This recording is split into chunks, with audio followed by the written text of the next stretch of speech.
The movie is set in dystopian France, where the economic situation has become a nightmare, as only 20% of the citizens are employed and have access to resources. Because of this, the remaining population starts rioting, but help never arrives. Instead, the government banishes them indefinitely. It has been 30 years since that incident. The unemployed people now live in what's called the zone, whereas the employed live in the prosperous part of the town. The two sets of humans are divided by a large wall, which is guarded by impenetrable security. People in the zones suffer from diseases, hunger, and they do not have access to safe drinking water, while the ones on the other side of the wall have all the world's resources at their disposal. In the first scene, we are introduced to a man named Ruben Garcia, who lives in the town with his family. Ruben and his wife, Thais, work as technicians in different parts of Aquaville, the town's only water company. Meanwhile, his shrewd and selfish father, Silas Garcia, is a top-level executive in the same company. Aquaville also supplies water to the zone, but only once or twice a month. This is certainly not enough to satiate the demand, so the zoners often rely on drugs to kill their thirst. One day, all the residents of the zone gather at the wall, where the Prime Minister of France, Nadia Passeron, is set to arrive for a historic visit. As everyone from the town is glued to their televisions, the PM's convoy enters the zone. It's then revealed that 13 months ago, a group of activists from the zone kidnapped PM Nadia's husband, Moretti, who is also the Minister of Labor, in protest of the wall. And after months of negotiation, the two parties have finally reached a deal to free the minister. In her speech, PM Nadia claims that she hopes one day people of different social classes can live together in peace. She then announces that as the first step towards that goal, the activists will release Moretti, and in exchange, 10,000 unemployed zoners will be provided with jobs in the town under the Solidarity Job Program. The announcement stuns everyone inside and outside the wall. While the zoners are elated, the town residents are worried because they haven't interacted with the unemployed people for more than 30 years. Moreover, most people in town hold negative views about them because of hateful propaganda. Soon, Minister Moretti is released, and he returns home with his wife. It is then revealed that PM Nadia dislikes the zoners as much as the average town resident, and she only agreed to the deal because her husband's kidnapping caused an international stir. The World Bank also started threatening her government with sanctions if she continued to ignore the demands of the zoners. Meanwhile, at the wall, the zoners randomly selected for the program are called for an interview. Among them is a single mother, Izia, and her friend, Larkham. The interview is pretty intense, and people who are involved in drugs, trafficking, and gambling are swiftly rejected. At the same time, Izia's only child, Noah, is at a school where his class teacher, Robinson, is criticizing the current French system. He explains that one shouldn't have to work in order to exist with dignity in society. Noah opposes and says that work is liberating. He gives an example of his father, who won a lottery 13 years ago and used the prize money to move to South Europe, where he is happy living now. What does that have to do with work being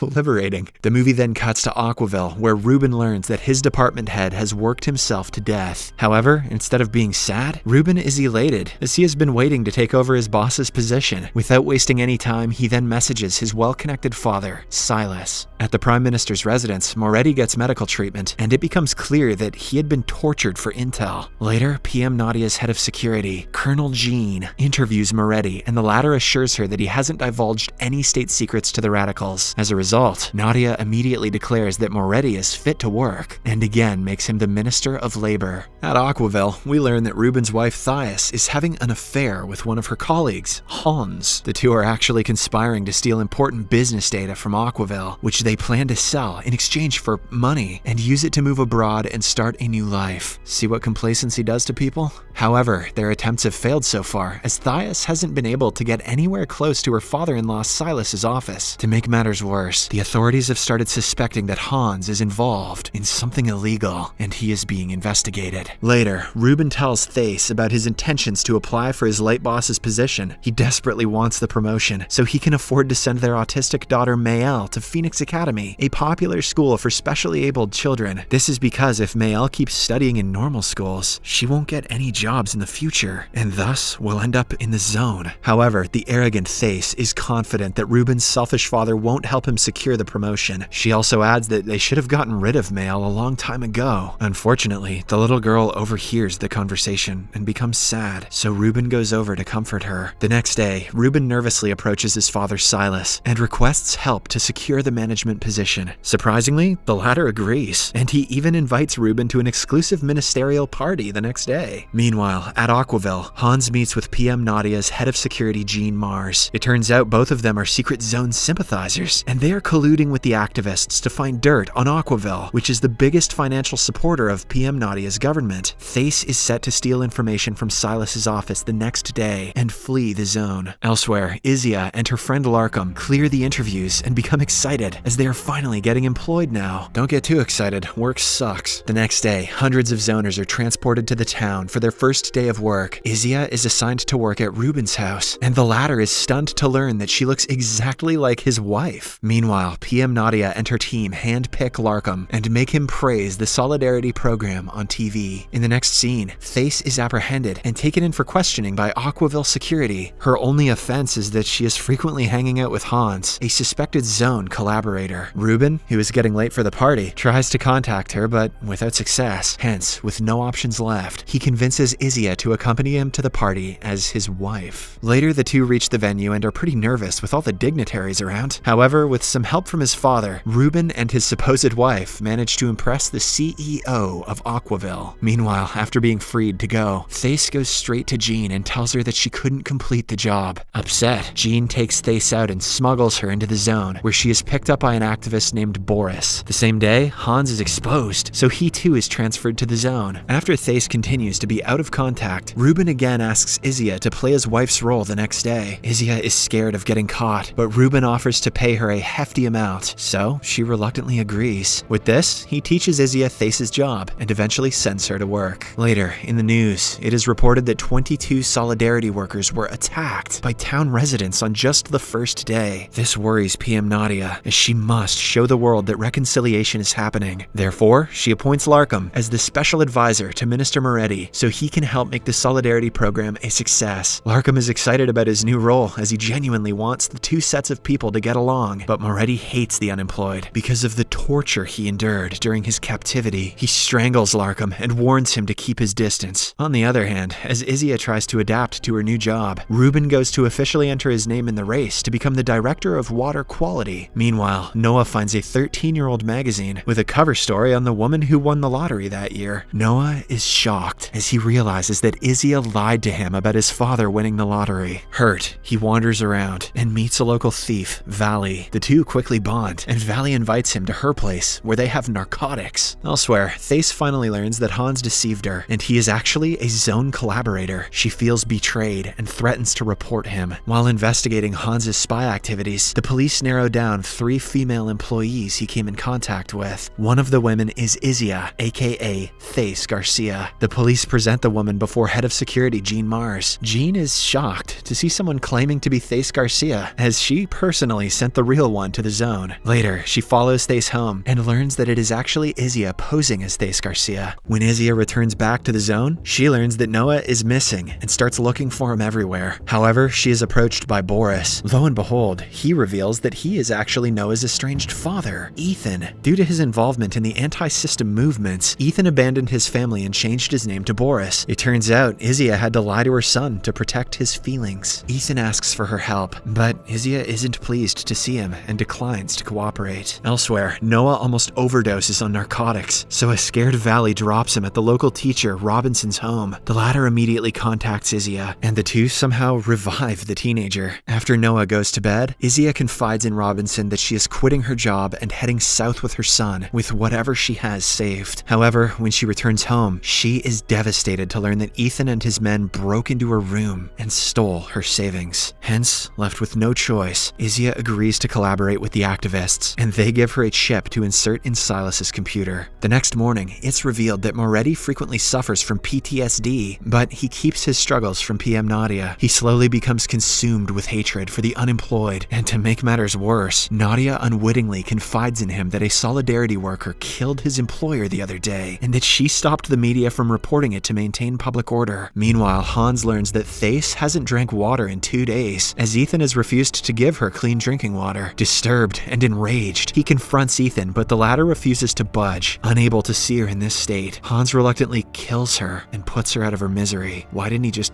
give her water. The same day, Ruben appears for a grueling interview, and as part of it, he is given the task of firing his former colleague. Meanwhile, Izia begins to get better at Thesa's job, and during the lunch break, she heads to Silas's office. But on her way there, she encounters the Aquaville CEO, Bartholome. The sadistic man cunningly invites her to his office, and then takes advantage of her in exchange for promoting Ruben. Later, a group of Solidarity workers run away from their homes and gather at a place to play football. This alarms the town residents as they are extreme workaholics who don't understand the concept of recreation. Afraid of another controversy, PM Nadia sends Larkham and Minister Moretti to speak with the workers. The latter runs away due to his PTSD, but fortunately, Larkham manages to send the workers back to their employers. On the other hand, Noah again hangs out with Valley, and the two sneak into the town via a secret tunnel. Unfortunately, they are soon spotted by the police, and Noah wanders deeper into the town while Valley runs back to the zone. Fearing for his life, Noah heads to Ruben's house, as his mother had once disclosed the directions to there. After work, Ruben and Izia also head back home, and the latter reveals how the CEO took advantage of her. Surprisingly, Ruben isn't fazed, as it is common in the town for wives to sacrifice their dignity for their husbands. This upsets Izia, and she accuses him of only caring about his promotion. When they reach home, they are stunned to find Noah inside. At this point, the town has also been put on high alert because of the infiltration. Izia is scared for her son's safety, so Ruben offers to drive him to the wall. On their way there, he apologizes to Izia for everything and reveals that he desperately wants the promotion so that he can afford to send his daughter to Phoenix Academy. Shortly after, when the mother-son duo return home, Noah accuses Izia of selling out at work. Puzzled and enraged, she slaps his ass and demands to know why he's been acting out lately. Noah finally confronts her about the lie, and she explains everything about how Ethan abandoned them because of his activism.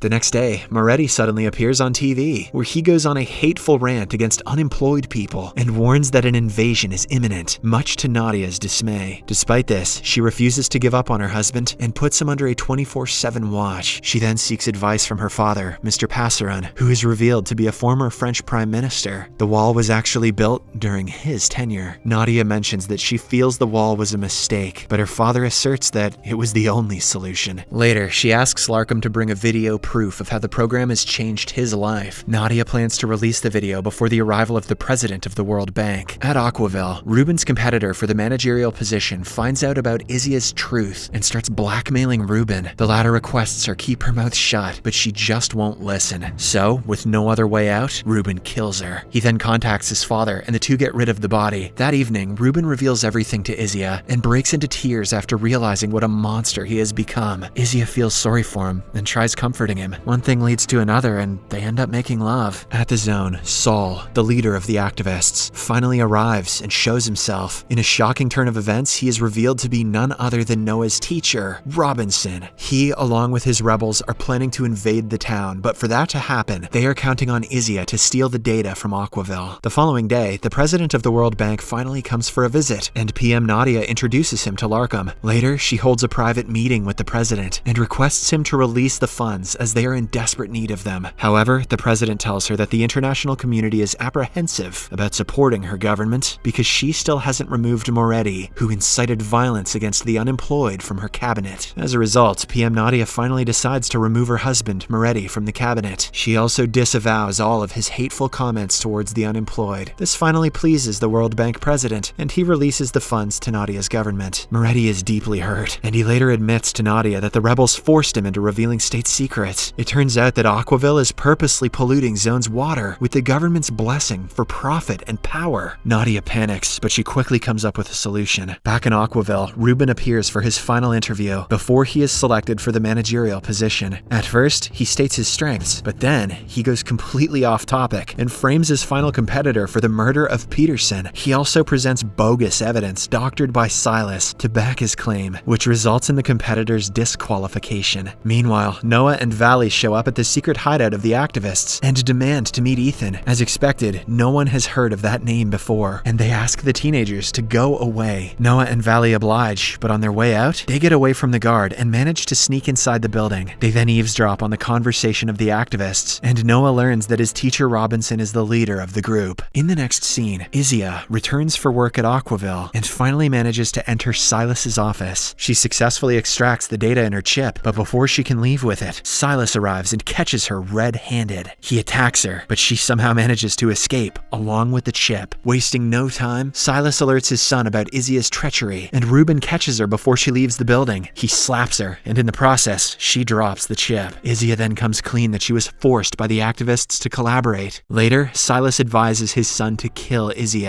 but Ruben refuses and instead decides to let her go. For all that she has done for him and his daughter, he even drives her to the wall. But before Izzy can cross over to the zone, she is caught by Silas's men. She is interrogated, and Silas finally learns that she was supposed to steal data from his computer and hand it over to someone. Silas is enraged by the revelation, but nonetheless, he also takes it as the perfect opportunity to capture the activists. He sends Izzy as bait to a rendezvous spot, and when Nadia's head of security Jean shows up, his men capture her. Meanwhile, Larkham is given a chance to permanently move to the town. He excitedly asks his wife to come with her, but she turns him down. This leads to an argument, and Larkham decides to move to the town by himself. A few hours later, he arrives at his new home, where he is ordered to meet Moretti. Shockingly, he finds the former minister floating in the pool, dead. Just as Larkham is trying to make sense of the situation, the Prime Minister's daughter Zoe appears and shoots him dead. Jeez. Later, Nadia finds out about the pamphlets and decides to go through with the last stage of her plan. She appears before the media and announces the murder of her husband, Monroe Moretti. She frames Larkham for the murder and explains that he was shot dead while trying to escape. Nadia then goes on a rant against the zoners, claiming that their hatred towards the unemployed people is reaching dangerous levels. Saying this, she declares the suspension of the Solidarity Work program. She also announces a mass raid on the zone to catch the activists. Amidst all of this, Silas briefs Aquaville CEO Bartholomew about the unfortunate events. On his orders, Jean is burned and tortured before being locked up with Izzy. Silas and Bartholomew then meet Nadia and reveal that her head of security, Jean Mars, is actually working for the rebels. Later, grateful to Silas for stopping a major scandal, Bartholomew gives his son Ruben the promotion and also gets little Maël an admission into the Phoenix Academy. Meanwhile, Saul and the rebels learn that Izzy and Jean have been caught. Worried for their safety, Hans insists on rescuing the two, but Saul refuses, saying he can't destroy the activist network by trying to rescue them. Noah and Valley overhear the conversation, and they are appalled to learn that the rebels are just as bad as the people they are opposing. Noah then vows to rescue his mother. In the next scene, Silas informs Ruben about his promotion, and the latter excitedly goes to Aquaville to accept his new position. However, there, he finds the chip that Izzy had dropped earlier. He plays the chip and is taken aback to see the overwhelming proof of Aquaville poisoning the drinking water for profit and control. Appalled, Ruben decides to anonymously upload the information online and defect from the town for good. He then picks up his daughter and rushes to the wall to find Izzy.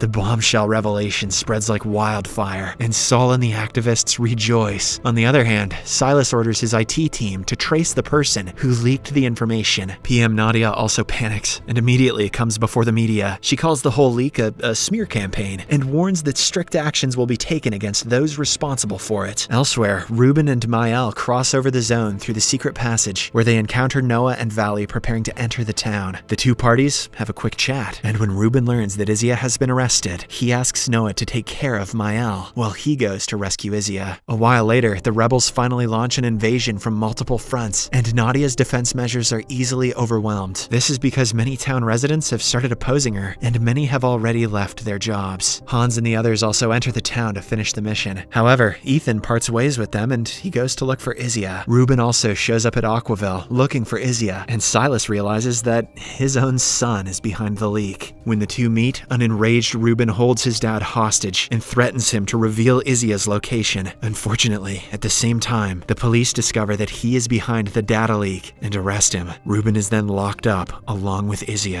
Nevertheless, he is happy to be reunited with her. Meanwhile, the war intensifies. The walls come down and thousands of zoners enter the town. Nadia, Zoe, and Bartholomew start smelling defeat, and it begins to worry them. At the PM's residence, Zoe breaks into tears and blames her mother for everything. She vows to join hands with the rebels and testify against her before storming out. On the other hand, the prison guards are ordered to shoot all prisoners. As one of them shoots Ruben, Ethan suddenly shows up and neutralizes the guard. He and his men take Izzy and a wounded Ruben to safety. At the same time, Sol reaches the PM's residence and seemingly executes her behind closed doors. Just then, Zoe arrives and offers to help him manage the country. 3 days pass by. Ruben recovers in the hospital, and Izzy reunites with her Noah. The latter finally meets his father, Ethan, but realizes that after so many years apart, he is now just a stranger. Izzy then tells Ruben that she wants to choose the third option and become his wife. Much to Ruben's joy, Noah also accepts the decision and he asks Vali to come live with his family, but Vali politely declines and parts ways with him. At a press conference, Sol finally announces the end of the discriminatory political system and the beginning of a new, equal, and better life, spoken like a true politician. Later, he speaks to former PM Mr. Passaran, and shockingly, it's revealed that Sol is actually his son and Nadia's brother. He had thrown Sol out because of his political indifferences. In the final scene, as Mr. Passaran is berating his son, Nadia suddenly appears, and it turns out she has also joined forces with Sol, much to the old man's astonishment.